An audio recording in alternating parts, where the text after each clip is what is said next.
I I lead the Red Secretariat based in Nairobi, sitting in the Danish Refugee Council office. And today I am so glad that we could,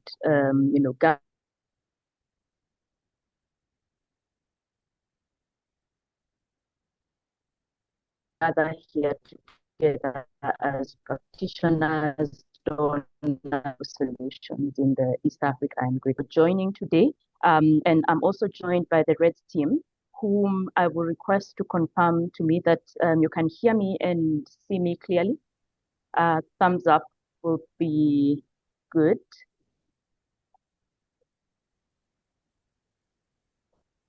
All right. Okay, great. So I think we are set, and thanks again for joining us today. So we just want to request that you introduce yourselves in the chat. If you could have your name, your organization, and which country you're joining from, this will help us to get a better sense of who is in the room, but also for us to connect with each other. So feel free to drop that in the chat. And if you want to reach out to someone specifically, you can feel free to also message them separately. We hope that this is going to be a platform where we can also exchange with each other and really network with each other. So feel free to do that. We'll also use the chat function to ask questions. You can put in documents, including research that that you'd like to draw our attention to, and afterwards people can look at it. So feel free to use the chat function as far as possible, not only to raise questions, but also to share any useful information or any useful direction that you might want to share. So just very briefly, as we do the introductions on the chat in terms of why this study and why now, before I go to the more interesting part of the conversation and introduce our consultants. I think the main reason why we have, commissioned this study as the Regional Durable Solutions Secretariat is the fact that we are operating in a very new kind of solutions environment. And we all know that at the start of 2025, during the funding contraction that we saw and how impacted gender became, I think one of the areas that was the most affected was on gender. And many organizations had to make tough decisions to stay afloat or even just to survive the tide that we were seeing at the time. And the truth is that while we could adapt, we could change, we could transition, we could make these tough decisions, communities did not have these options. And communities continue to feel the brunt of the changes, particularly around gender and how we look at gender programming, how we look at gender and solutions. They continue to feel the brunt. Hi all. It seems we have lost patience, so I'm just jumping in here on behalf of the Reds team. I think we were just getting into the really nitty-gritty around kind of the research and some of the things coming out, but I think Patience was explaining well how the kind of current context of tight funding, but also very dynamic movements across the region are really playing out both in terms of gender dynamics and gender equality, but also in terms of solutions. And I think I was next in the line as well to kind of introduce some of the consultants and some of the work as well. But I think that kind of broader challenging context on the regional level and some of these dynamics playing out was really the impetus for working with the team to try to dig in a little bit more around how gender is currently considered in policies, planning, and programming, but also what's working, what are some of the gaps, what are some of the areas that we can pull from. And you'll hear more from the team in a minute, but I don't think I'm spoiling anything when I say that one of the major conclusions that came out was that ignoring gender or not taking into account some of these dynamics really impacts the effectiveness and the sustainability of what we're able to support communities in achieving and in broader integration and reintegration outcomes. And that was true on the regional level, but also across the context that we dug into, which included Burundi, where it was looking at some of the dynamics around reintegration of returning refugees. and the impacts as well on host communities, but also Uganda with a protracted and quite established refugee response, but also new arrivals coming in every day and placing additional strain on the systems responding and on communities there. And Somalia as well as an IDP context, both for displacement and return dynamics and some of the issues and some of the gender dynamics playing out there. And I think each was quite particular, so very much looking forward to digging in a little bit more. We don't have much time and we have a lot to cover. So without further ado, I'll hand the floor over to Sarah to introduce the team that's been leading this work, but also take us through a little bit some of the findings as well. Before I do, as Patience said, please use the chat for any reflections or questions. We'll continue to monitor it, but also to flag that we do have simultaneous translation available. I know we have some colleagues on the call from Burundi. So if you go to the bottom of your screen, there should be a globe that says interpretation, and there are English and French options there. We will have one intervention in the presentations in French. I think that's it from me. Sarah, just confirming you're still on the call and available. Yes, still here. Hopefully you can hear me, you see me. I can hear you. Okay. Over to you. All right. Good afternoon again, everybody. Thank you so much for joining us today. I'm here with my colleagues Aurelia, who is the gender expert on our team, and Dr. Judy Smith-Hohen, who was our research lead, along with our colleagues in the team who led on the country level research, Clemence, Nora, and Alan. They will introduce themselves later in the presentation. Am I on proper presentation mode? Yes, hopefully that's that.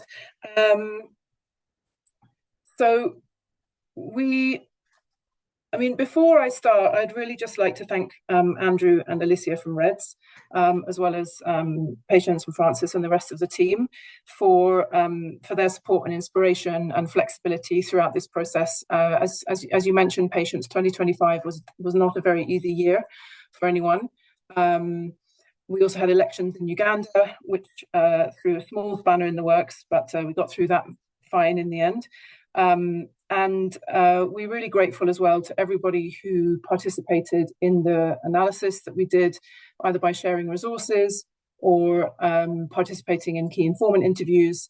Many of you are here on the call, and also, of course, to all of those in the communities who took their time to join the focus group discussions and to share their lived experience and to share some really, really good recommendations, which we hope we can reflect in the work that we've produced.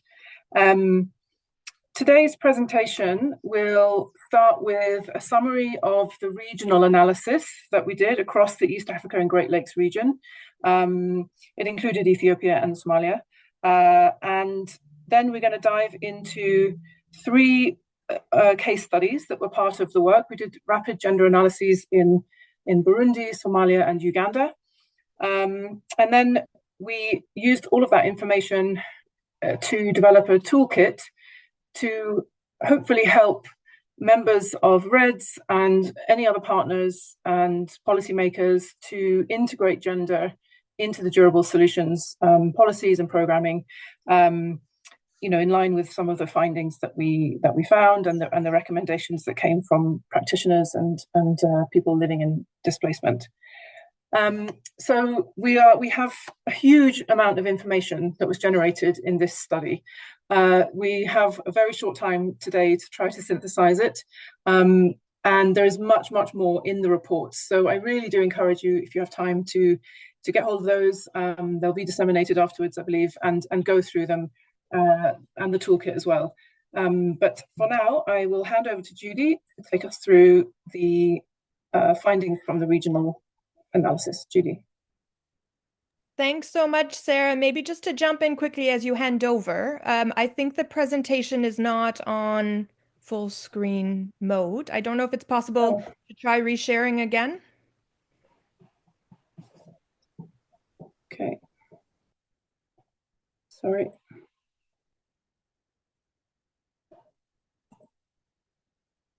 Did that work? It was in presenter mode, Sarah.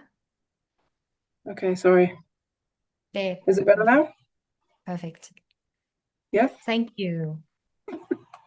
Thank you. I'll switch my screen on very briefly, just so that you can put a face to the name. Good afternoon, everyone. As Sarah said, my name is Judy Smith-Hoon. I was the research lead on this project, and I'm really excited to be taking you all through some of the results that we found. And again, also from me, thank you so much to REDS for giving us the opportunity to be part of the study. So I will switch my camera off now and move on to the first slide. So what we've tried to do, just a quick note, as was mentioned, the study was, it was not comprehensive, but it was extensive, and we drew findings from a number of activities that we conducted during the course of the study, as was already alluded to before. And the patterns and trends that I'm going to speak to now is a snapshot of what we were able to capture. The synthesis report itself goes much wider than what I can show you today. There are more findings, there's more detail. And what I want to show you here really are just 5 patterns and the 5 key shifts that these patterns call for. And we've chosen them because they're the most actionable ones, sort of low-hanging fruit, so to say, and because we also think they point to where practical tools can do real work and be really helpful. So the line at the bottom here also, as you can see, this is an important insight. These patterns are not separate. They each one makes the other harder to shift, and also it depends on the leader. So moving to the first one, the first trend, of course, which I'm sure many of you have also heard before, is that gender is often treated as an add-on. It's a nice to have. It's not considered as integral to shaping durable solutions outcomes. And this isn't only about programs. So while policy commitments, for example, have expanded over the past years, they often lack the implementation mechanisms to deliver on them. So what shows up on the ground then are sort of visible interventions, those that stand then in for design change, such as dignity kits being shared or lights being set up at boreholes or attendance quotas. These are important, of course, but they should not be substituting for the harder work of engaging with household dynamics, of engaging with social norms, and how programs are designed in the first place. The second pattern that showed up strongly during our research and across the region is that there's often participation without influence. Representatives from vulnerable populations are often present in meetings, and they are invited to committees and are on participants lists, but they are not necessarily shaping decisions in the room. And here the important pattern was for us to show that inclusion statements don't on their own translate into power or influence. The third, and these are 2 interlocking pieces, are the data and capacity gaps that were shown across the region. So there was an absence of reliable gender disaggregated data, which is often scarce, and the staff with the technical skills to use this data is often not available at the field level. And where focal points exist, for example, they lack the influence over program design, or they sit in siloed departments, called in at the end to check whether something reflects gender or not. And of course, as you can imagine, this is a self-reinforcing cycle. So what isn't measured when we have the lack of disaggregated data is invisible, and what's invisible appears optional, and what's optional is not included in programming or is not budgeted for. On to the fourth pattern, and the fourth trend was, of course, a primary one around the fact that gender integration, or gender itself, is often framed as a women's issue. The policy language equates gender with women, or gender is framed as GBV issues, and it's a rather narrow interpretation of what gender means. And we know, of course, that we need to move past that. Gender should be a lens that includes men and boys. It's relational, it's intersectional, it interacts with age, with clan, disability, displacement status, and economic position. And of course, interventions we know that target women in isolation routinely fail, and in some cases, they also generate backlash and tensions. Then the final pattern we'd like to speak to here was the one about political will, as it being the binding constraint, and it's not gender neutral. So often we've seen that where governance structures, the governance structures that tend to exclude women from decision making, and where these governance structures exclude women, of course, the priorities that those structures set will reflect that exclusion. If a decision maker is in the room which do tend to be predominantly men, often tend to perceive gender as a women's issue, and there's some form of resistance. And where technical support is available, often we found concrete instances where dedicated resources for gender integration, in fact, went unused. Now, these 5 point also to 5 key shifts that are needed to, and you can move to the next slide, Sarah, thanks. The 5 key shifts that are needed in how policies and programs need to be designed and measured and delivered in order to integrate gender into durable solutions, policies and programs. So we need to move from adding gender as optional, as an add-on, to having gender integrated at the planning and at the design stage, and including at the budgeting stage, because of course what isn't budgeted for, what doesn't have a budget, will not be implemented. Gender analysis needs to shape the program from the start, and it needs to be required and not an annex. The second shift needs to go from equating effective participation with attendance, so just counting attendance, to actually measuring influence and uptake and accountability. So the reports need to track whose inputs shape decisions and not just how many women were in the room. The third shift from those siloed expertise and missing gender disaggregated data is that we need to move from that to having gender expertise embedded across the cycle and data disaggregated by default. Finally, fourth, of course, from targeting women in isolation to engaging men as well as and alongside women. Programs need to include male engagement components by design, and the analysis should be asking what each intervention means for different household members, not just a named beneficiary. And then finally, the shift, instead of waiting for political will to magically appear, then we can shift towards active evidence-based advocacy for the inclusion of gender.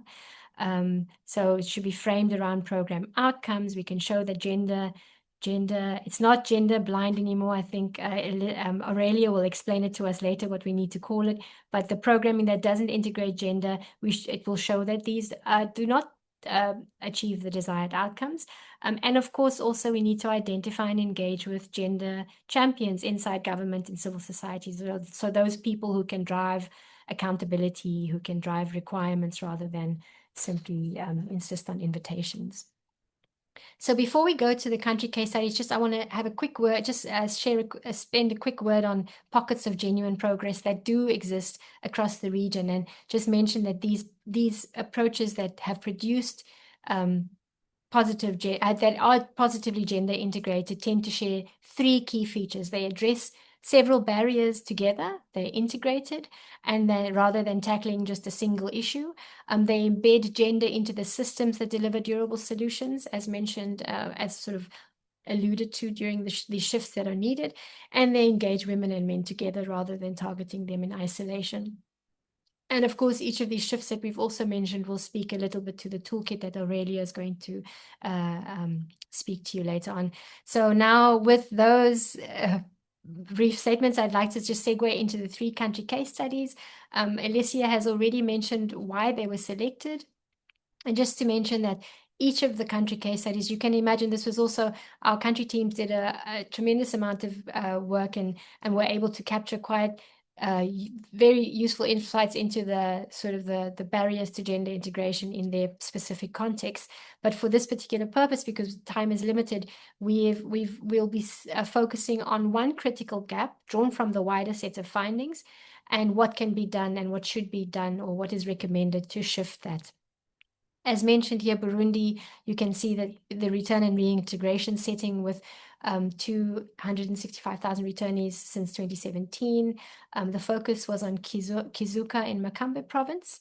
That is the main reception area for returnees in Tanzania. Somalia was, as the numbers show, with 3.35 million IDPs, of course, with a protracted internal displacement setting. And there, the districts of Kahta and Denile were selected in Bararir, because, of course, Mogadishu has 1.2 million IDPs in total.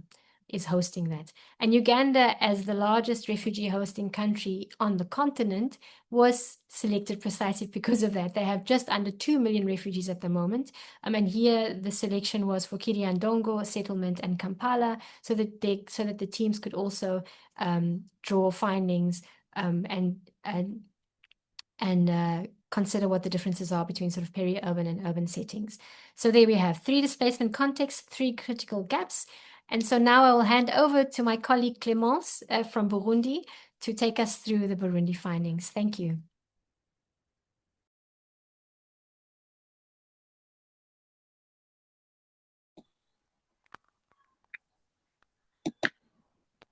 Bon, merci beaucoup de me passer la parole.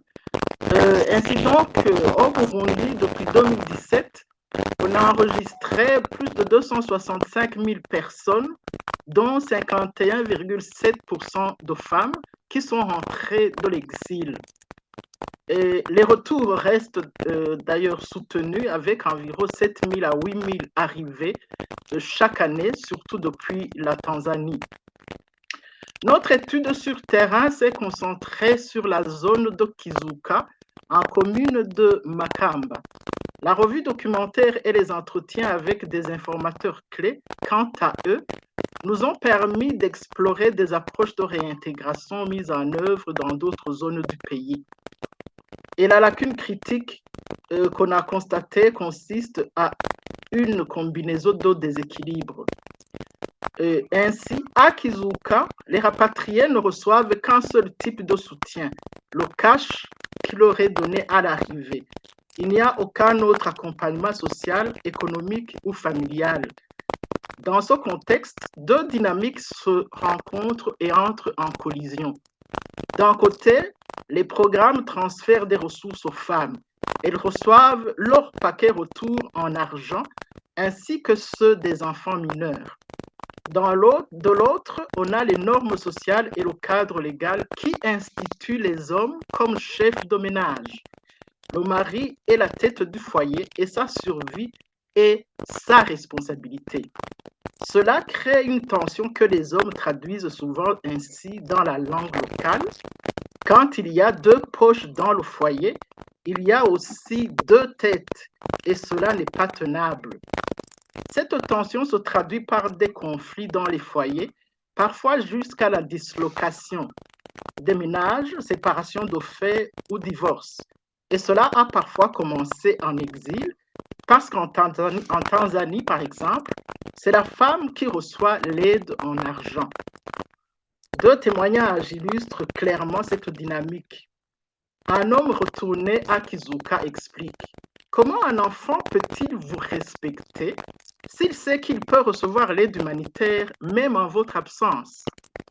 Et une femme retournée témoigne: à notre arrivée en Tanzanie, mon mari est devenu violent.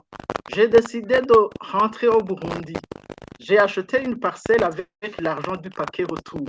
Quand il est rentré un peu plus tard au pays, il a essayé de vendre la parcelle, mais j'ai refusé de signer. Ces récits montrent que les transferts financiers, sans un travail sur les relations de pouvoir au sein du ménage, peuvent devenir des sources de tension et de rupture. D'un autre côté, on a des approches qui fonctionnent, mais qui ne sont pas généralisées. C'est ainsi que dans les 7 anciennes provinces du Burundi, couvertes par le projet Kazetriunge, on observe des résultats positifs en matière de réintégration. Mais la solution n'est pas alors d'étendre un projet spécifique. Les projets, nous le savons, dépendent de contextes institutionnels et opérationnels particuliers et ne sont pas toujours directement transférables ailleurs tels qu'ils sont. Alors, la valeur de ces expériences réside dans les méthodes qu'elles démontrent. Et ce que nos constants révèlent, c'est que les approches efficaces reposent sur 3 éléments essentiels. L'engagement des hommes comme partenaires aux côtés des hommes dès le départ, approche IMAP, l'accompagnement des couples et des familles avant et pendant le soutien économique, et enfin, le travail explicite sur les normes, la communication et les relations de genre et de pouvoir au sein des ménages. Et lorsque ces éléments sont réunis, les résultats sont significatifs, jusqu'à 80% de réussite dans les interventions. Alors, quel est le changement à opérer? Le point central n'est donc pas d'étendre un projet en particulier. Le véritable enjeu est de systématiser les principes de ces approches dans toutes les interventions de réintégration, quel que soit l'acteur ou la zone concernée. Et en conclusion, la lacune critique au Burundi est donc double. D'abord, une absence d'accompagnement dans certaines zones comme Kizuka et une fragmentation des approches malgré des pratiques éprouvées et réussies dans certaines zones. Et le levier du changement est clair. Il faut institutionnaliser les méthodes qui fonctionnent. Ça veut dire l'engagement des hommes, l'accompagnement familial et la prise en compte des dynamiques de pouvoir et des relations de genre. Et cela dans l'ensemble des programmes de réintégration. Ce n'est donc pas une question de projet, c'est une question de standard de conception des interventions. Je vous remercie.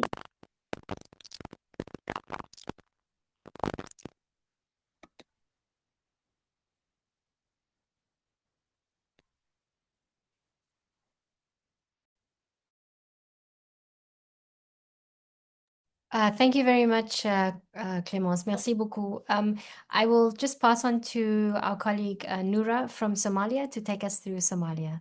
So, Noura, the floor is yours.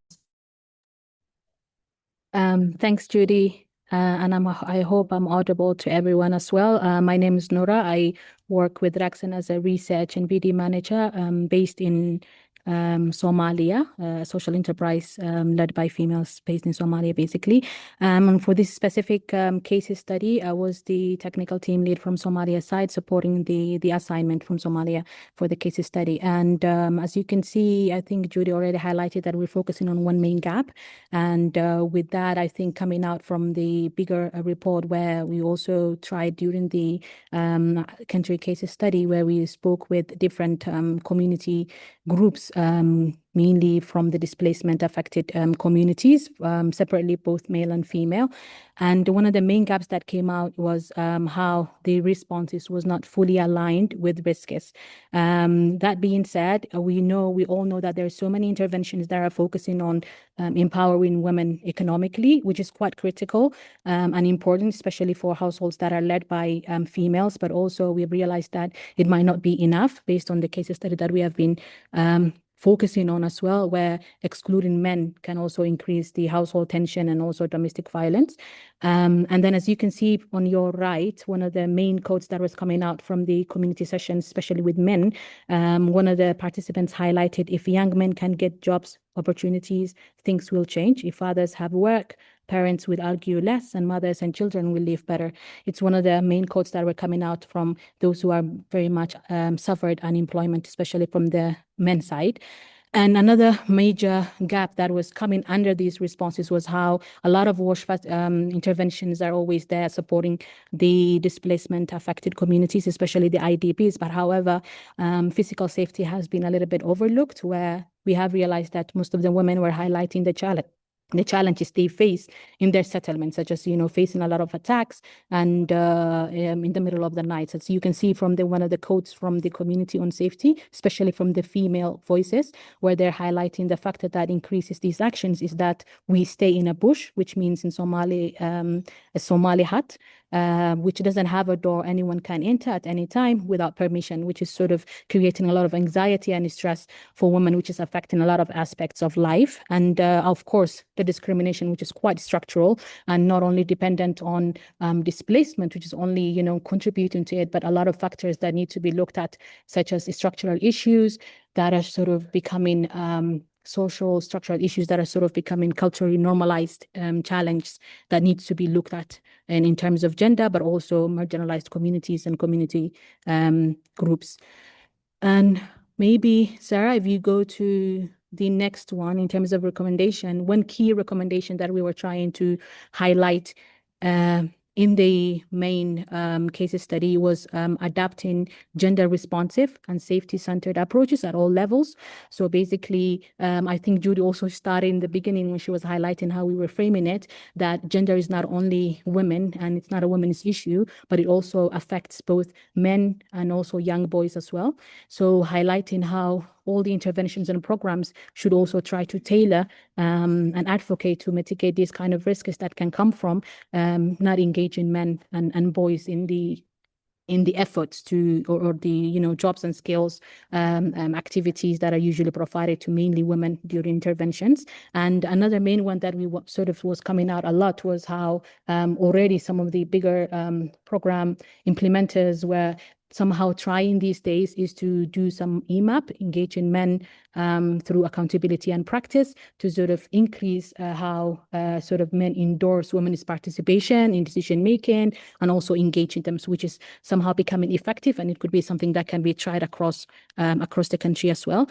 And again, focusing on physical safety, but one major recommendation that we wanted to highlight as well is how can durable solution can not only focus on to support specific factors, but also on the social inclusivity index. How can that be used more? How can at the individual level, but also at the institutional level, what can be done to increase displaced communities' participation and access to resources and opportunities as well in decision-making table? How can they be more involved, and what kind of progress can be done through that? So one other thing that we were highlighting even in the recommendation was that how can we increase that accountability through putting together, through the durable solutions, putting together measures that are sort of monitoring the progress and sort of highlighting that and enforcing these kind of interventions as well. I think those were the main things that were coming out. And some other findings that we have highlighted here is that how the project staff can also be trained on these specific attitudes when it comes to the gender integration into the durable solutions, which, like I said earlier, it's quite normalized, and cultural affect it includes, and also structural issue as well. But yeah, just wanted to say this. Maybe Judy, over to you. Great, thank you so much, Noura. Shukran. And now on to our final country case study. I'll pass on to Alan. Thanks, Alan. The floor is yours.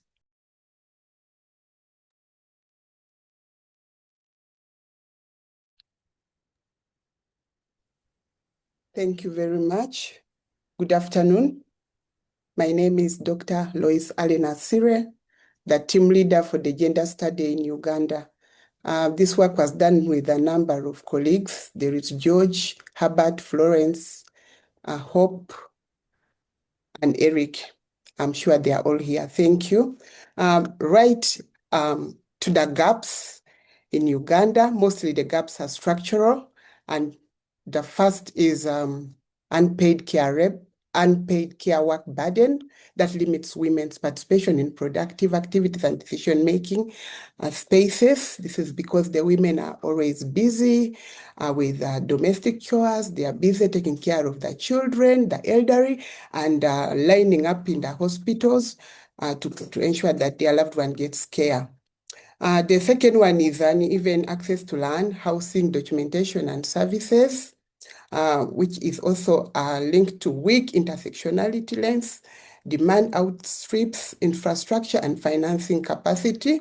The other one is gender policy practice mismatch, which has seen limited gender-responsive integrated approaches across refugee and host community systems.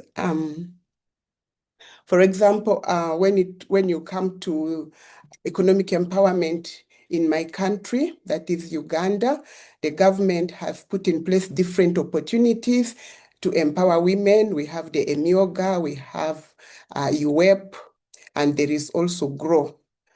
Grants that are offered to women, but as we talk, most of these are mainly given to the nationals, and the refugees only can access GROW. But by the time we did the study, most of the refugees hadn't accessed the GROW funding. On the right of my screen, there are some of the voices from the participants. By the time community meetings are happening, some of us are in markets hustling so that children can eat. We are the fathers, we are the mothers. This is from a refugee woman in Kiriadongo refugee settlement. And this is not different from the refugee woman in Kampala in the urban setting. The women were caught up in that condonum of either taking care of the children at home or leaving the children there and going to look for survival in form of income generating activities. We can go to the next. Thank you very much. When it comes to the recommendations, mainly the recommendations are about strengthening accountability and financing for gender-responsive policy implementation. In Uganda already, we have done a time use study, which was done in 2017, 2018, and published in 2019. And our recommendation as a finding from this study is to build on the 2019 time use survey to guide discussions, address gender norms, and develop a national care policy for Uganda. The second one is to implement gender-responsive budgeting at macro level and ensure that resource allocations address the differentiated needs of women and men. Of course, in Uganda, we have the gender and equity certificates that is awarded to the different ministries, local governments, MDS that have fulfilled the condition of ensuring that they have done gender budgeting, proper gender budgeting. However, the challenge comes when it comes to resource allocation. As we all know, Uganda is still a developing country, but challenged with high influx of refugees, and it is a continuous, it has not stopped. So that is one of the challenge, and we are recommending for implementation of a gender-responsive budgeting at macro level to ensure that the needs of women, men, and the different groups are catered for. The third one is in Uganda already, interestingly, the data is, refugee data is already integrated, even in the NDP4, and also when you look at the UDHS, Uganda Demographic Health Survey, and the household surveys that have been undertaken lately, they have all integrated data of refugees. So it would be interesting to leverage decentralized systems and integrated refugee data to inform evidence-based planning and gender-responsive programs and policy implementation. I thank you all. Thank you very much, Alan. I'll pick it from there. Good afternoon, good evening, good morning, everyone. My name is Aurelia Munene, and I was the gender technical lead for this work.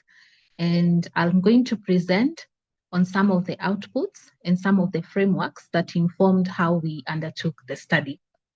So that's me. Let me now go off camera. So what you see before you is the gender integration toolkit, and I'll explain what this is. And one of the outputs of this rapid analysis, this rapid gender analysis, was this toolkit. And before we developed this toolkit, we developed what we call a gender integration analysis framework, which I'll speak about in the next slide. This is the framework that guided how we envisioned how the tools will look like. And the reason why we selected these tools, there are three of them. One is a day in the life. We have the gender integration and audit checklist, which I'll also speak a bit more about, because that one we really went in and developed it. And then we also have the costed gender action plan. And the reason we prioritized this set of 3 tools was based on the evidence we received, also from the discussions with colleagues that we interviewed, but also from evidence emerging from the literature. And these 3 seem to address some of the key areas we believe can strengthen gender responsive programming and improve gender integration. Because one of the gaps is people are aware programming within durable solutions, there is awareness about gender, but sometimes the gap is how do we apply a good gender responsive programming in how we are working. So these tools are not new. They build on the existing tools that are there. And we can move to the next slide so that I can speak a bit about the framework that informed. So this is a structured framework that we developed, and it guided the analysis, but also the tools, as I've mentioned. We drew, in developing this analysis framework, we drew on the existing gender analysis frameworks that are out there, and we prioritized the tools that, the frameworks that really spoke about analyzing gender in a layered way. One is looking at gender analysis at the micro level. This is where we are looking at the gender household dynamics. At the meso level, this is where we are looking at gender integration within markets and the way programs are structured, but also how communities function. And then looking at gender integration at the macro level, looking at what kind of policy environment, practice, and institutions are built to operationalize gender within durable solutions. Then we also prioritized a framework that helps us to also understand better laws and policies, the cultural norms, gender roles, access and control to resources, and also patterns of power and personal safety and security.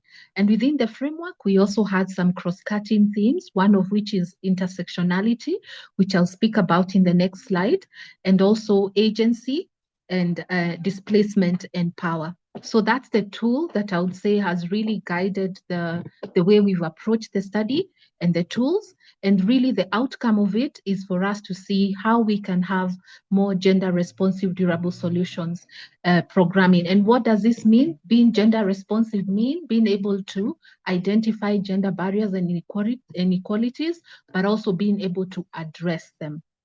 We can move to the next slide, where I'll speak a bit about why intersectionality was important to emphasize, especially within the way we've thought about the tools. So what we see is that in displacement settings, gender is not the only lens through which we can understand discrimination. And to be able, and inequality and gender inequality, to be able to really have a better understanding, it's important that we apply an intersectionality lens. And intersectionality is not a new concept. It's been there for over 35 years, but it's not been consistently applied, and especially within the context we are speaking about. So what intersectionality helps us understand, it really helps us to appreciate that all of us, and especially displaced persons, have multiple identities. Their gender overlaps with their age, their displacement status, where they're located, their nationality, and all these overlaps of identities also overlap with systems of power, systems of patriarchy, systems of ableism, and what this produces then is disadvantage and inequality. And so therefore, if we apply gender integration with an intersectionality lens, it helps us really understand those nuances within women and men and become more responsive and avoid having programs that can potentially promote harm and risks. So we'll move on to the next slide. And this is now the tool that we went a bit more in depth in developing, and that's the gender integration and audit checklist. And this is a tool really that helps, we felt the gap between policy and practice was quite evident, and it really helps programmers, people who are programming around this, to move from very strong declarations of gender in the design phase and then having very weak implementation and evaluation. So how can we strengthen the whole durable solution programming cycle, from how we design, how we plan, how we program, and how we monitor and evaluate and learn? So this checklist, what it does is it scores whether gender integration is being delivered at each stage of the project cycle. And it's meant, we've tailored it in a way that it can be used by program staff, program manager, and M&E leads, not only just gender specialists. And it is framed in a way that you can actually attach evidence as you score.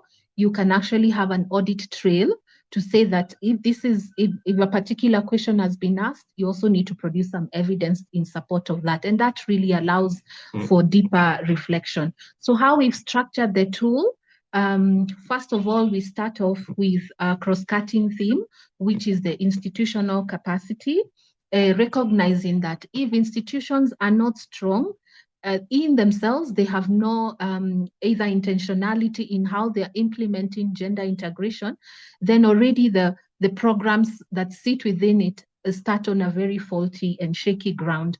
So looking at the institutional capacity becomes very important. And then the other levels that we are looking at is the assessment phase. This is where now we are looking at how are we thinking about integrating gender before we design programs. And that's why the emphasis of gender analysis, embedding within that an intersectionality analysis is important. Then we look at scoring around design. So we have questions around how are we designing programs? And the way we've structured the tool, I did mention that we are first looking at the presence if these materials are available, yes, but then are they also being operationalized? So those are the two layers of scoring we are looking at. Then we look at implementation, how are we implementing, and then monitoring. So on the screen, you can see an illustrative, an illustration of how it would look like if we would score. The scoring is 0 to 3. And what we are also saying within this toolkit is that if we start off with very low scores in the designing, it means it also affects how we also see the scoring in the other areas. Because if we have not considered gender well as we design, it's very difficult to implement it. It's very difficult to then monitor it. So that's an illustration. You can see how you can have very fully integrated in the assessment, then partially integrated. So these tools, once we complete their discussions with REDS, they'll be available. And we hope that they can help to move a bit how we are integrating gender. Over to you, Sarah. Great, thank you very much, Aurelia and the whole rest of the team. That's the conclusion of our presentation, a real rapid run through a huge amount of information. And as you've seen, a bunch of other tools and guidance, which we hope will be helpful. But yes, I think over now, I think, Alicia, I don't know if you're moderating the discussion, but we have maybe a bit of time for questions and answers. So thank you very much. Thank you so much to the team for that presentation, and I think for walking us through some of the dynamics that come out. I mean, I think one of the exciting things about the context over the past few years is I feel like the gender lens and some of the tools and policies available has really developed, and I think we're still exploring how that interacts with some of our solutions programming as well. And I think, as we've heard as well, that implementation gap around some of these areas, and I think that connection from Burundi around how programming in Tanzania influences gender dynamic around reintegration, those kind of connections between displacement and return context is something we speak quite a lot about.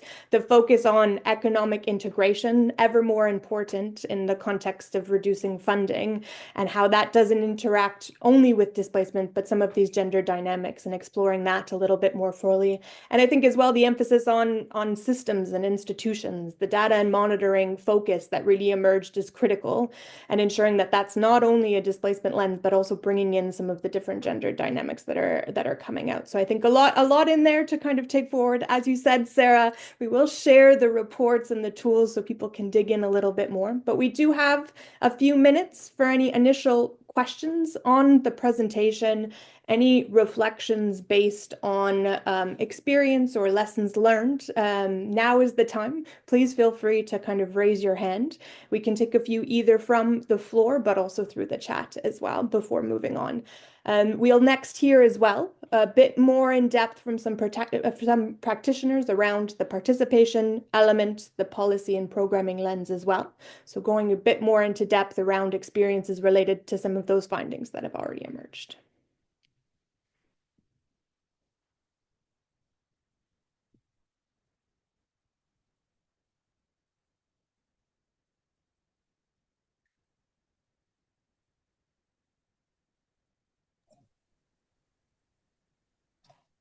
Any initial questions or reflections based on the discussion so far? We'll have some space as well following the panel to take the whole information holistically as well. A reflection here from Meredo. I hope you can hear me. Yes, we can hear you. Please go ahead. All right. Thank you so much, Sarah, Alicia, and the rest of the team for the wonderful presentation. I'm the Red Senior Manager, and it's amazing to see that some of the work that you've been doing with you guys in coming up with this tool. I do find it quite relevant for the programming institutions that will benefit from this, because it has always been a question of how to apply the gender lens more practically to our programming. So my reflection is that it is a tool that will be quite necessary for improving programming from a gender lens, but also quite practical at different phases of programming, and not just at targeting for purposes of gender disadvantage. My question is whether we've had an opportunity to test this with any existing program, so that it can also take into account the program realities, in the event that we would need to tweak a few things from a practical reality. Judy, did you hear that? Do you want to take that? If I understood you correctly, you had asked whether we've had a chance to test the tools. Is that correct, Nyadwejo? Yes, against an existing program or project. No, I mean, I think Alicia can probably also answer this. We have not had a chance to do that. This is the moment that we are sharing this with you, and hopefully also, and I think Aurelia can also add, hopefully also be able to move forward to testing it at a later stage. Thanks. Yeah, just to agree with Judy, we haven't tested them, although we had key informant interviews, and we spoke to people who are actually programming around gender. And so with that information, we've also put in those inputs into the tool to reflect what is in practice.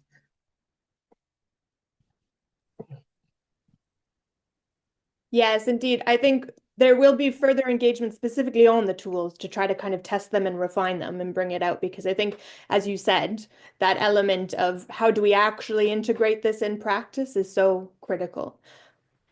I don't see any more hands, but I see a few people unmuted. I realize that the hand function might not be obvious, so if you did want to come in, please do at this point.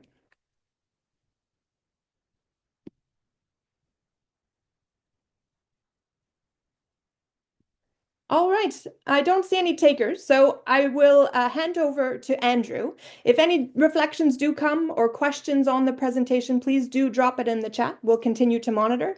And as I said, we'll have some further time for discussion after the panel. Otherwise, Andrew, over to you. Yeah, thank you. Thank you, Alicia. And a good morning, afternoon, evening, depending on where you're joining us. I see there was a hand up from Emmanuel. Did you want to say something before we proceed? Bon, en fait, je vais parler en français. Je ne sais pas si ça va. Oui, ça va, Emmanuel. Sure. Go ahead. Oui, en fait, avec l'intégration genre dans nos programmes, bon, ça fait partie de nos principes, mais avec la culture, on doit voir comment intégrer genre tenant compte de la culture, parce que si on fait l'assistance humanitaire ou bien les activités d'autonomisation économique, vous avez avec la question d'égalité de pouvoir au sein des ménages, certains programmes pour nous, on privilégie la femme et on donne d'autres, plutôt si on veut faire plutôt le capital de démarrage pour des micro-projets, par exemple, on donne l'autorisation à la femme de prendre lui-même le montant afin d'être autonome dans la gestion des ressources financières disponibles dans le ménage. Et comme ça, avec les témoignages que les femmes puissent présenter, ils disent, nous, après la mise en œuvre des activités d'autonomisation, après avoir été priorisé dans la mise en œuvre des activités, ça a été le pouvoir au sein de ménage. Donc, la femme a pu avoir estime de soi au sein de ménage. Et comme ça, c'est ça mon intervention.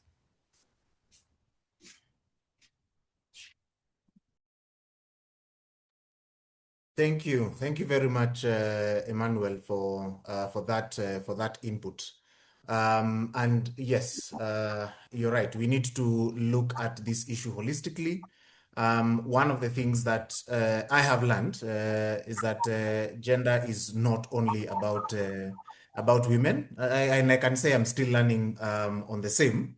And hopefully, the panel that we will have to discuss and dig a bit further into some of these findings will help us understand it more in terms of a practical sense, and particularly around how then do we translate these findings into interventions that actually make a difference in the world. With me on this panel, I have the pleasure of introducing our three panelists. One is Shadia Abdul Jabbar. She is a human rights defender, founder of the Ethio Friends Foundation for Refugees, which is the first officially registered refugee-led organization in Ethiopia. She also chairs the African Refugee Women-Led Network and has been a vital voice for displaced communities at global platforms, including the Global Refugee Forum in Geneva. I also have the pleasure of introducing Paul Vingi. He is the interim justice lead for Oxfam in Africa. He brings more than 20 years of experience in advocacy and policy engagement to the panel. And he also spearheads regional initiatives on women political participation, essentially, particularly around this element around unpaid care, domestic work, sexual and reproductive health, and rights.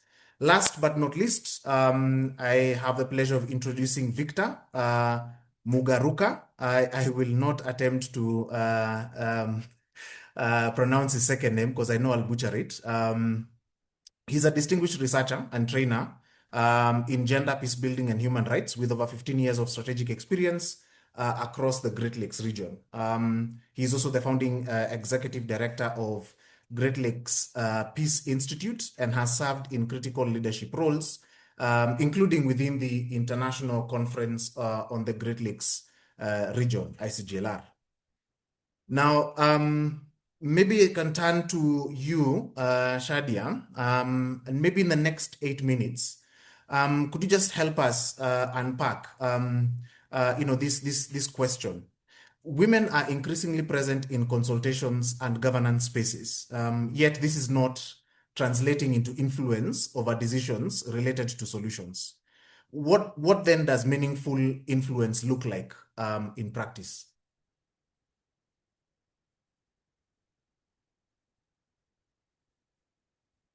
Shadia, if you're there.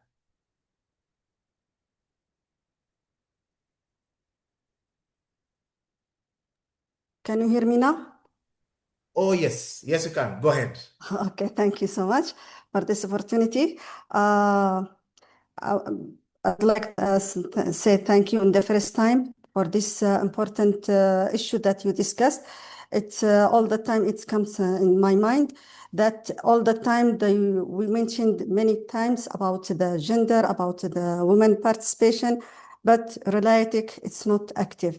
So I have some points that I want to mention about this issue to influence the woman for decision maker.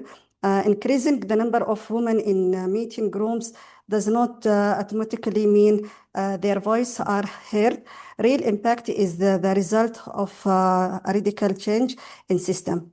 We must ensure women have a role in make a decision, not just hearing them. To improve from taken representation to real influence, we must work on the following pillars.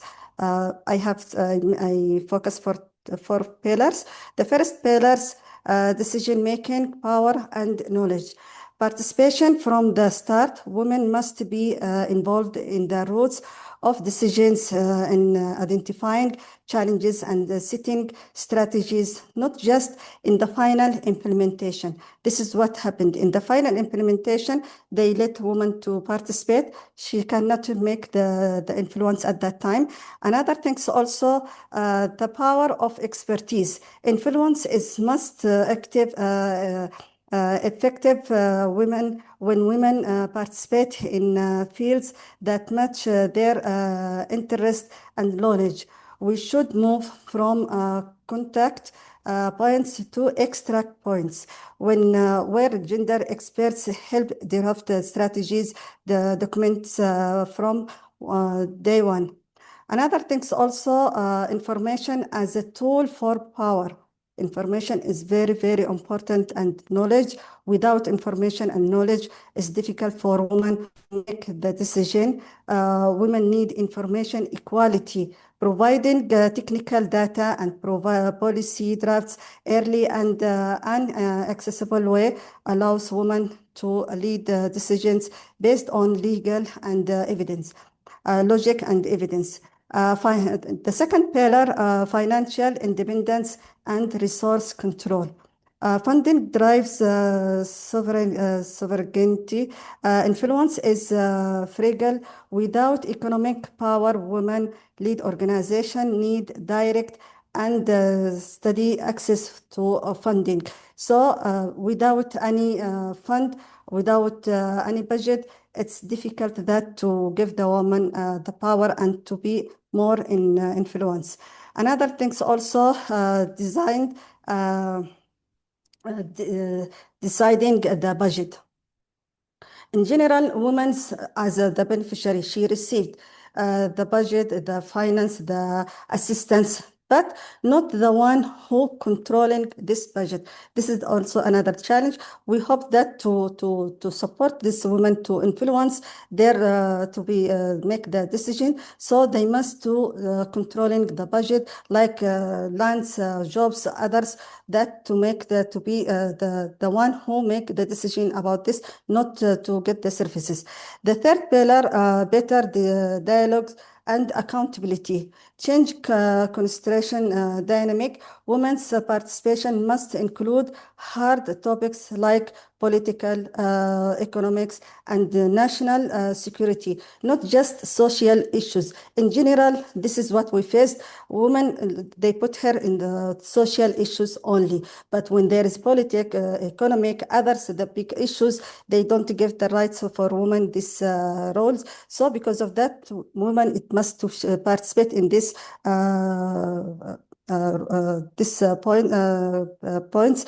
Another thing is also enforceable accountability. We need rules that force decision makers to explain how women's input was used. If it was excluded, a public reason must be given. Sometimes when women, she mentioned This is in general. It happens with me also. When women mentioned that to give her idea or to make the decision, they said, you are wrong, you are not right. So without any reason, that can give her that to feel less confident.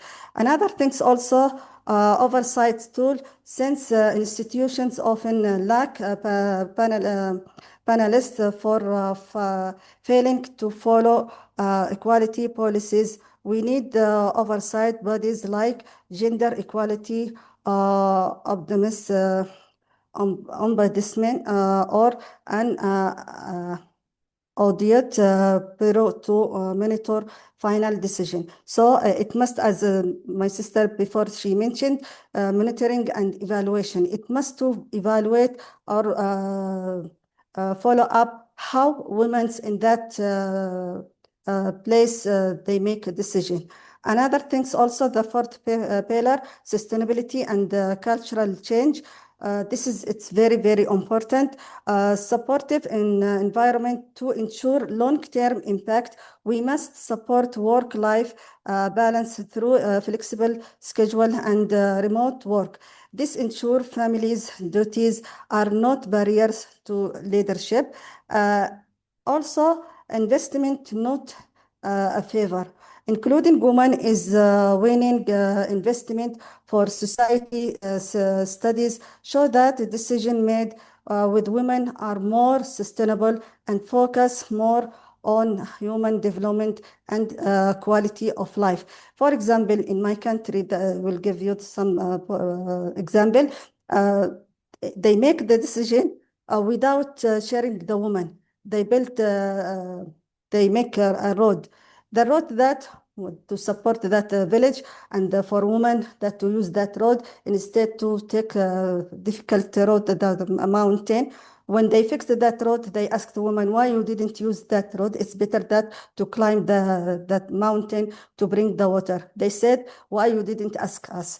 Instead to waste the time, waste the effort. If you ask us, we'll tell you where the place that we want to fix the road. It's far away from us. It's not useful. They wasted that the money and everything. Another things also, they built a school. That school without ask women. So because of after that, they saw children, they didn't go to that school. When they asked women, they told them, because that school, it wasn't in a good place. Our children, it's difficult to access that place. It's not safe. It's far away. Why you don't ask us? So because of that, without sharing women, many projects failed. So because of that, we want that to aware the community. Women, when we participate women, it's not that as we want to moon a woman, but that to show the others that we need her decision, because the mind, the thinking, the ideas of women is different than men. So when together to share the ideas, that can achieve more achievements, more impact, can help the community more. Another things also, advanced support and protection. This is important. I faced many challenges as a leader. I got attacked by others. So when we have a leader woman, almost they attacked by others. So that lead other women, they give up with silent. They don't want that to continue, because to avoid that challenges. That means also to let others women who they are willing that to participate to make the decision, how it happened before that woman, the same thing that they also withdraw. We cannot take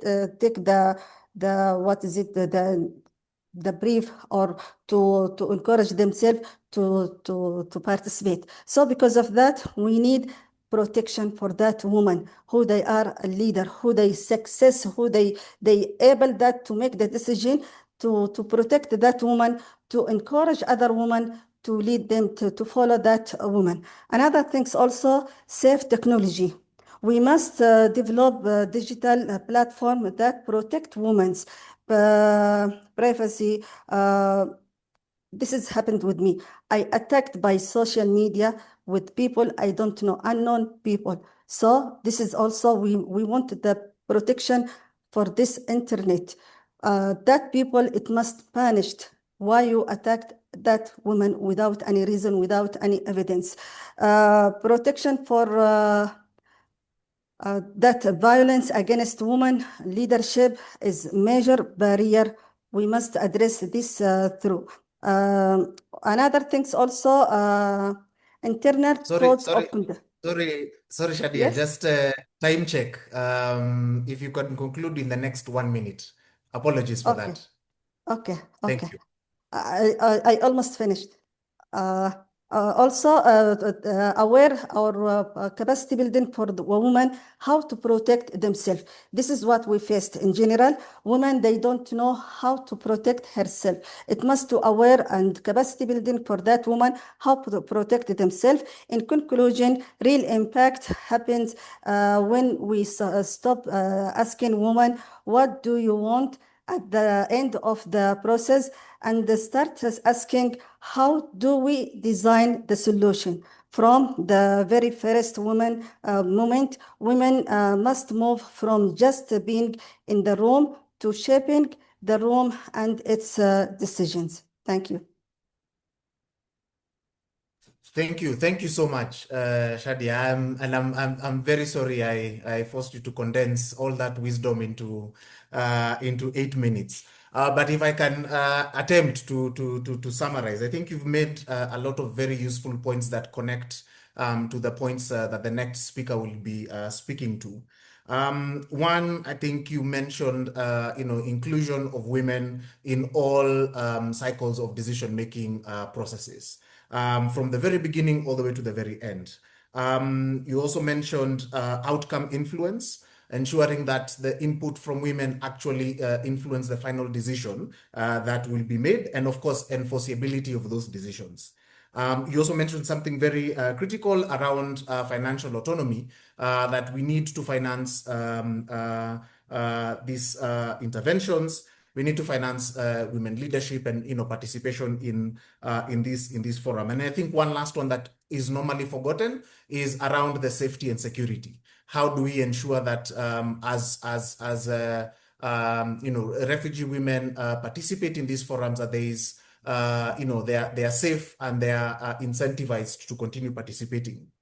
Which then brings us to the next point, and I'll put this to you, Paul.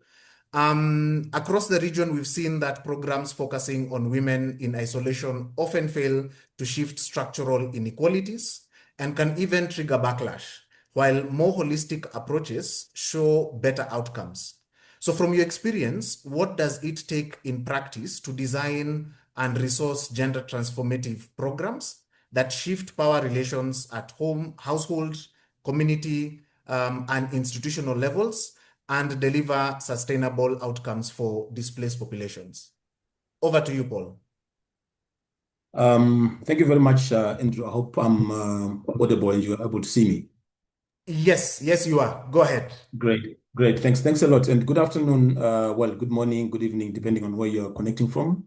And yeah, thank you for the invite, for me to come here and share some of the experiences that I've had in my line of work. It's really an honor, to be here and share some of those reflections and findings. Of course, I'm not going to move away from what has been spoken to, or rather what has been shared, especially during the trends, during the findings. I'll start from a very practical place. I think you heard in the initial stages when Judy was sharing how gender is usually is an add-on, and also when you look at issues to do with participation, which the previous speaker was also talking about, where there's also a lot of participation without influence. And I think it's something that we've seen within the continent, if I can say, where there's been huge investment, very heavy in terms of programs that target women, looking at women's livelihoods, looking at women's leadership training, looking at women's access to finance. But also we often see very limited or short-lived gains. And in some cases, just like what you've mentioned, Andrew, we also get to see a lot of backlash, at household level, at community level. And from Oxfam's experiences, again, across countries like, conflicted countries like Uganda, Somalia, and Ethiopia, the issue is not that these interventions are wrong in terms of, all that has been happening. But we have since observed that, some of them are incomplete. They don't get to sufficiently engage with the system of power, knowing very well that, gender is shaped around power. So when it comes to the system of power that shape women's lives, we don't get to get so much results when it comes to that. And what does it look like in terms of practice? I'll just give an example. I think we in northern Uganda, we did some program where we're supporting women's savings and livelihoods groups among the displaced communities. And women's incomes, of course, they increased, participation improved, but within a very short period of time, within months, we started seeing tensions at household levels. So you realize that some men felt very much excluded, and others actually perceived a loss of, power, a loss of control over resources, because these projects were targeting women mainly. And of course, in most of these cases, they actually go unreported. Of course, a few were reported around the increase in domestic conflict. So we sort of like adopted, looking at how do we then get to shift from women-only economic model to household community approach. And we introduced, joint financial planning sessions. We also, observed and recognized the role of men. So we engaged men in discussions on shared decision-making, and also linking, issues of livelihoods with norm change dialogues. So the result it did not just improve in terms of income, but we realized that there was then an increased joint in decision-making over resources. There was reduced household tensions and more sustained, outcomes over time. But what am I saying? How does this happen? How do we get to do this? I think it has been mentioned. Gender inequality is not just about women lacking access. It's about power being unevenly distributed and socially reinforced. So if we increase women's access to resources without shifting the norms and power relations around them, then we are effectively placing pressure on an unchanged system, because the system is not used to it. So we have empowered the women, but the system is not used to that. And then this is where you then find the system pushing back, which is the challenge that we currently get to have now. So from our experiences also, of course, we are still in the process of, getting it all together. But what has worked for us from our experience, there are three critical areas that I would want to mention. One of them is working at multiple levels, not just with women alone. So you need to engage the women and the girls. You also need to be able to engage men and boys. You also need to be able to engage the community leaders, the faith leaders, the traditional leaders. And we also have different institutions and service providers within our communities. I'll give an example for the work that we've done in Zimbabwe around women economic empowerment. And, the dialogues that we did with the community norm dialogues that we engaged with local leaders actually, it got to lead to a stronger acceptance of women in public and economic roles. You'd realize that even in so-called small structures, like, for example, water borehole communities, water borehole committees, you would not find women there. But you'd realize that the moment then there was that engagement with those that have the authority, those that have the powers to make decisions, you could see the difference in terms of getting to have women getting into these spaces. And then, of course, it is also very key, secondly, to invest in progressive masculinity. I think in many of our programs, we've worked with men. And as you see me here, I'm with Oxfam in Africa within the gender justice team, and there's a man. And not just as a gatekeeper, or rather to be convinced in that space, but as a partner in transformation. How do we then, get to involve men, not just for the sake of ticking boxes, which is what has been happening over time. So there are different approaches to that. You can look at it from a reflective point, where you get to engage men so that they reflect around issues of gender roles. What does it mean? Where did we get it from? How did we get here? So that they reflect and interrogate. Issues around peer group discussions among men as well. Let men change other men. Let them lead the process of change. And also in the same spirit, showcasing positive role models. So we've seen these shifts in how men understand masculinity from a control kind of a setup to a shared responsibility. We've done a lot of work at Oxfam around unpaid care and domestic work. I think we're getting into the 13th year or so. And we've seen how men have shifted, not all of them, but some from a dominance position to a care and partnership. This project is also running in Ethiopia, where engaging men in care work discussions led to increased male participation in unpaid care work. Because I think many times we make an assumption that men don't care, men are just difficult and hard like that. But we also realize that sometimes it's the lack of engagement, a deliberate and strategic engagement. So upon engaging them, we realized that you could actually realize some change in women freeing up their time to engage in other issues like livelihood. So it's also important, and it helped us to reduce some resistance because men didn't feel displaced. They felt included in different ways, and they also felt they need to play a positive role. And I've always said that for us to be able to dismantle patriarchy and honestly to address issues of gender equality, the moment we don't get to engage those that are benefiting from the gender inequalities that we have, then chances of us fighting a losing battle are very high. So yeah, what needs to change? I know I'm running behind time. What needs to change going forward? I think if we're serious about sustainable outcomes in displacement contests, first of all, we need to see how we design our programs. We need to move from just targeting women. I've seen so many proposals that would say no, 40, at least ensure that you reach 40% target of women. But what does that mean? So we need to move from just targeting women to transforming, relationships in the system. How do we also, get to fund our programs?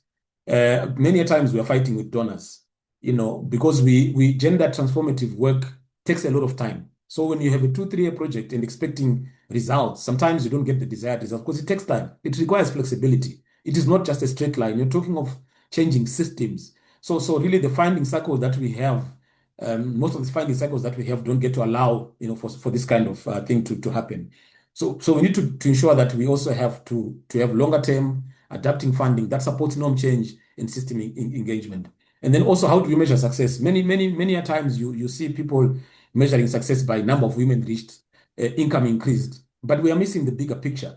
We should be in a position of measuring how many women have gotten into decision-making power. Let's look at the shifts that are happening in social norms. Let's look at the level of shared responsibility, even within households. We have men that are taking up household responsibilities, care responsibilities. Then we can tick the boxes and actually look at it, as a measure of success. So in conclusion, gender transformative programming is not about adding more components. It's about changing the way we think about change. It requires us to address power directly. We need to be engaging both men and women, work across all levels, from household all the way to policy and whatever, all the institutions. And importantly, to see backlash. I know of late in our space right now, we are facing a lot of backlash around gender. I was in CSW the other time, and there was a whole noise around we need to change the definition of gender. So there's a lot of backlash that is happening, but I was also saying that is a signal that power is being contested. That should give us some bit of strength to say, okay, it's a backlash, but therefore power is being contested, and let's be able to change that and look at it in a different way. It's the beginning of the work that we are going to be doing. So the question is whether our programs are designed to navigate the change or whether they stop at the surface. I would continue to keep going on and on and on and on. So yeah, I'll take it back to you, Andrew, and thank you so much. Thank you so much, Paul. Again, wisdom was oozing there. Very well. I think yeah. There's a lot to unpack there. Let's focus on the things that struck me. One, you talked about engaging men as partners in this intervention, and looking at gender integration as systems level and ensuring, or rather addressing, the power imbalance. I think that's key, and also looking at who else within that system holds a lot of power, either community level, political level, and what and other sort of sources of power, and how then we can engage them directly to support greater shifting of norms and power at the local level. I think the other point around program and design speaks directly to some of the questions that have already been raised here around looking at influencing, the relationships, measuring success as, what has shifted in terms of decision-making power and social norms, and also really advocating for, flexible and adaptive funding, because then there's the point that you make is, shifting this type of systems, these entrenched norms is non-linear, it's very complex. It's like durable solutions itself. And therefore would require a lot of time and effort, to untangle. And I think those are very useful points. Yeah, so if anyone has any questions from, what Shadia had said or what Paul has said, please, you feel free to also include that, the questions in the chat, or even just note it down. When we get to the Q&A, we will have a bit of a reflection on these inputs. Building on to what Shadia and Paul have mentioned, and looking now at institutions like, governments, institutions, solution strategies and whatnot. I would like to bring in Victor into this conversation. And Victor, maybe if you can share your thoughts around this question. What does it take to move, from recognizing gender in durable solution strategies to creating real political ownership and implementation at regional, national, and local levels? Over to you, Victor.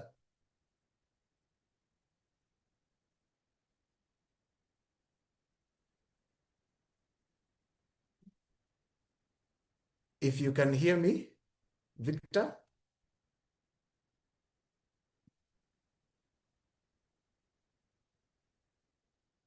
Wow, good. Very good. Can you hear me now? Oh, yes. Yes. Welcome. Please go ahead. Okay. The floor is yours. Okay, thank you very much. Mine is going to be very, very short. And allow me to proceed in French. That is the language I'm very, very comfortable with. Ok. Par rapport à la question aussi de l'intégration du genre dans les solutions durables, je pense que ça, c'est une question aussi très importante. Et qu'est-ce qu'il faut aussi pour que réellement cette question soit prise en considération et que ceci soit une réalité? Je tiens à préciser que l'intégration du genre dans les solutions durables,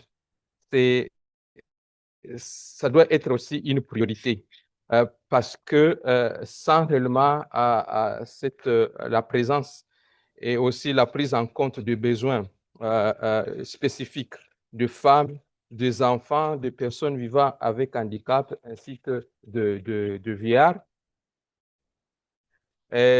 tout ce qu'ils seront en train de faire vraiment sera une peine perdue. Et on ne serait pas en train de résoudre le vrai problème.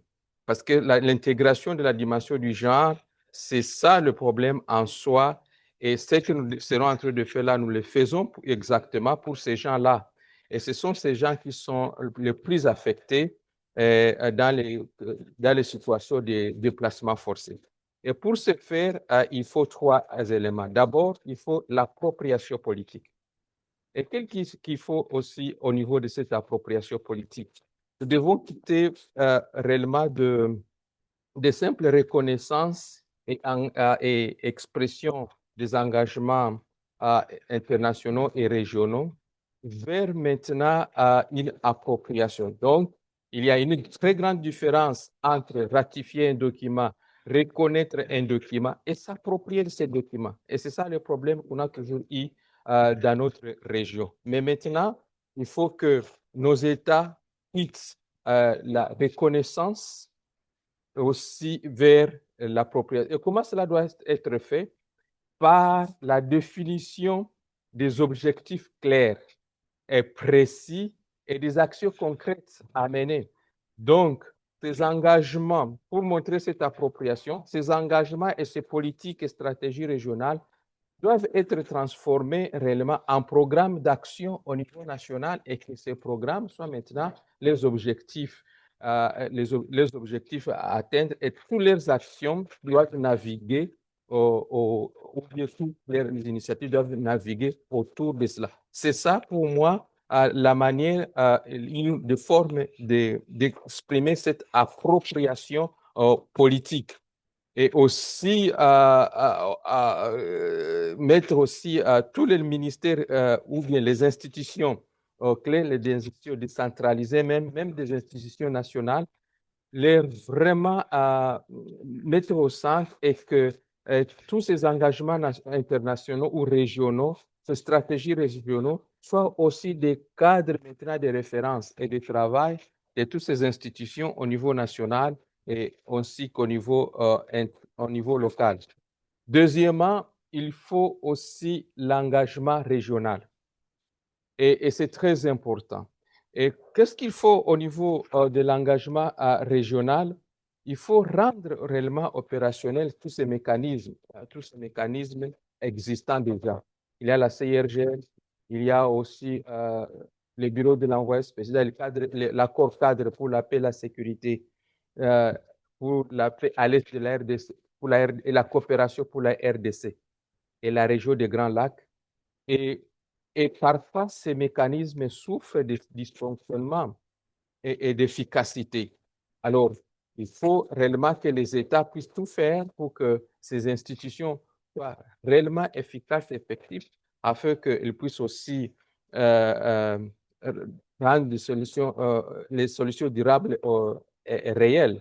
Parce qu'il y a des cadres normatifs existants, de très bons cadres.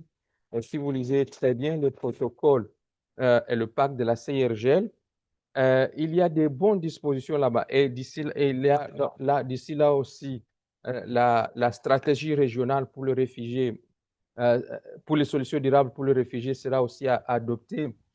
Mais sans dysfonctionnement et sans effectivité de ces mécanismes, les solutions durables ainsi que l'intégration du genre ne sera pas vraiment une réalité. Deuxièmement, il faut renforcer la coordination et la collaboration et harmoniser même tous ces instruments. Et comment l'accès des femmes et de toutes ces personnes-là, les femmes, les enfants et les personnes vivant avec handicap, harmoniser ces lois au niveau national et l'accès aux documents, l'accès aussi à la question des nationalités. Il faut que tout cela soit bien harmonisé, et que vraiment on puisse avoir même une base de données qui est régionale, là où tout cela est intégré. Et enfin, il faut vraiment l'engagement aussi travailler et renforcer au niveau, l'efficacité au niveau national et au niveau local, et renforcer les capacités des autorités décentralisées, parce que ce sont ces gens-là qui sont directement qui travaillent au quotidien et qui sont en lien direct avec les déplacés forcés, beaucoup plus les femmes, les enfants et le vieillard.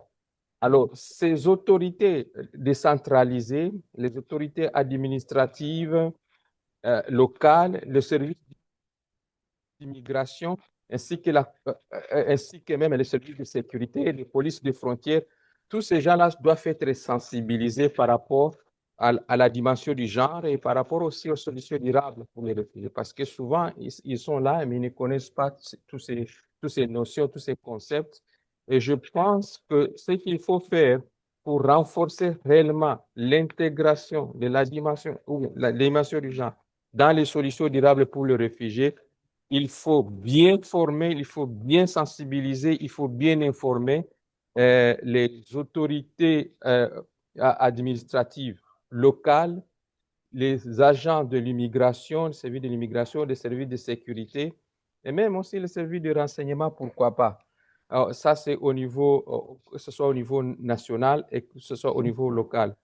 Et enfin, il faut aussi renforcer les organisations locales, l'organisation civile de la base, en particulier les organisations des femmes.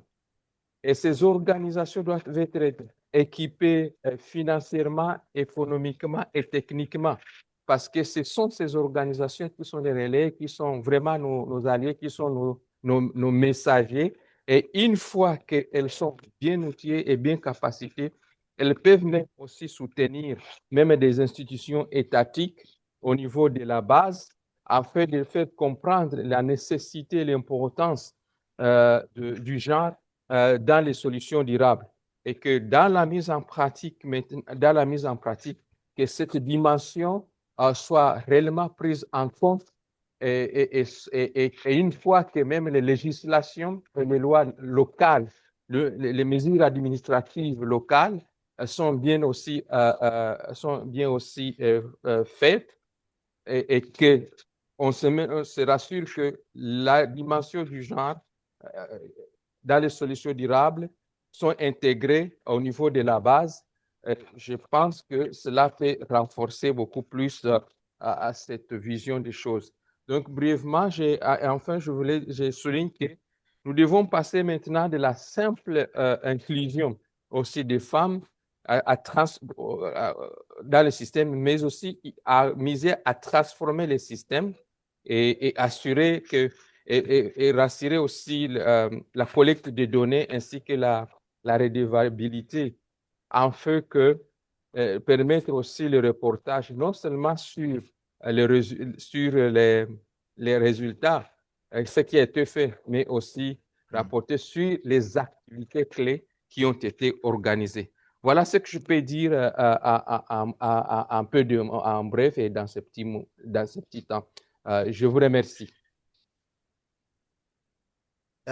Merci beaucoup. And that is all the French I know. Thank you very much, Victor, for for your thoughts. That's quite useful. If I can just briefly summarize, the point around political ownership, moving away from, or rather moving more deeply from acknowledgement to ownership, where state actors also put budgets to the implementation of some of these commitments that they make at global and regional levels. I think the other point around decentralization, supporting front-end government entities like municipalities to respond better, and also strengthening civil society organizations also quite key. Again, around also this, streamlining regional commitments, looking at what other regional bodies are doing and how all those commitments can be brought to bear among state parties at these regional levels. I think those are quite helpful points to consider. So maybe in the next maybe 5 or so minutes, I can open the floor for any questions on this for any of the panelists, or any questions that are broadly there. I think there's a comment in the chat. I will rely on Alicia if you can see it, whether it's a question or a point. My French is, as I said, non-existent.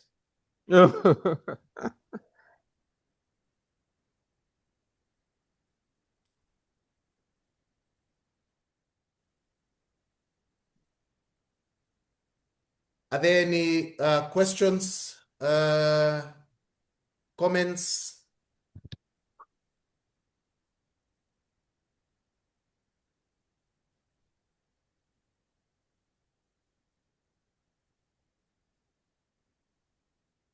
Andrew, just to maybe jump in on the comment from Emmanuel in the chat.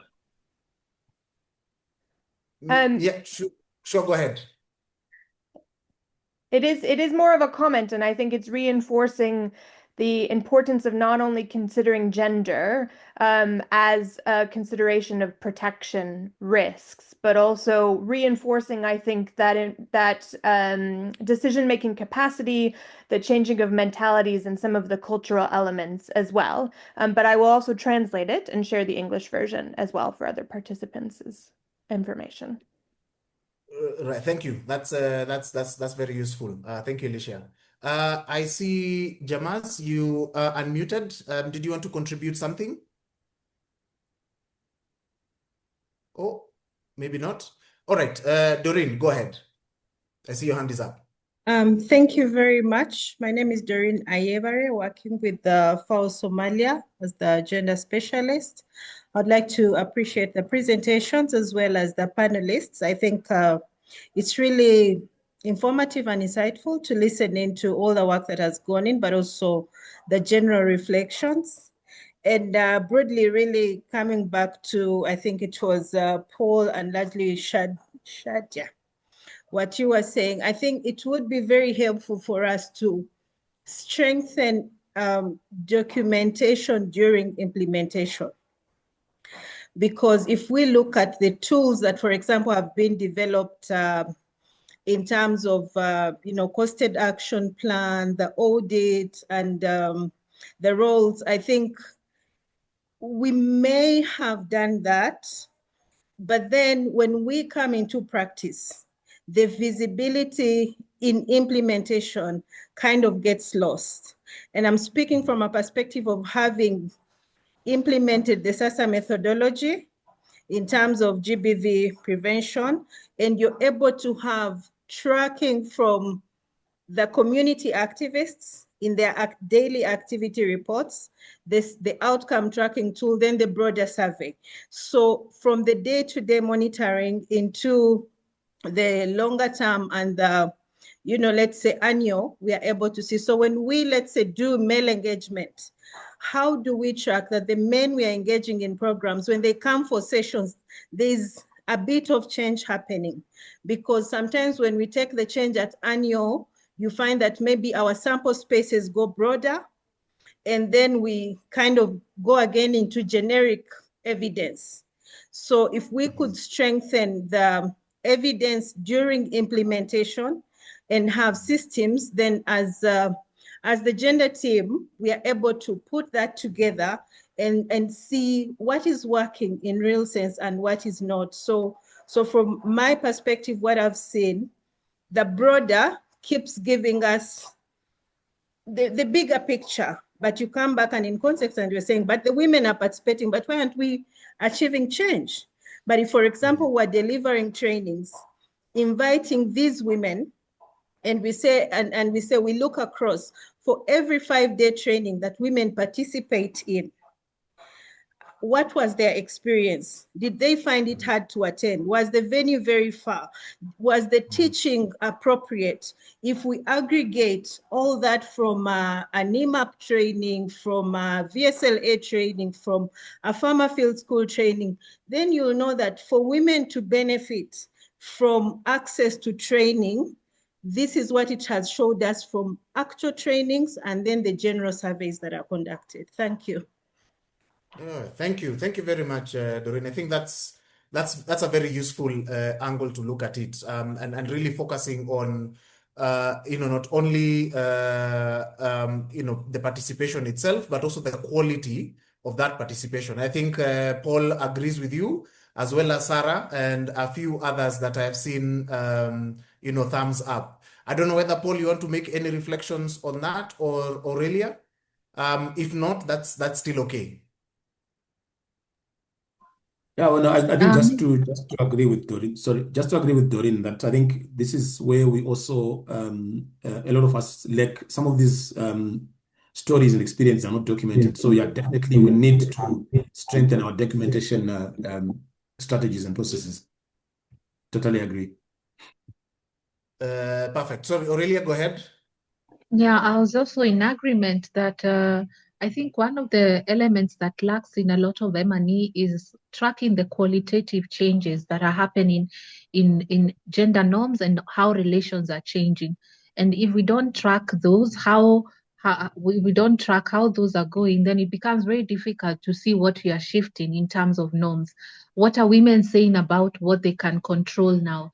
Are they involved in shared decision? And are men feeling that women are not a threat to them? Are they viewing this as programs that improve families rather than improve women only? So I think that tracking really helps to see how our programs are shifting the norms.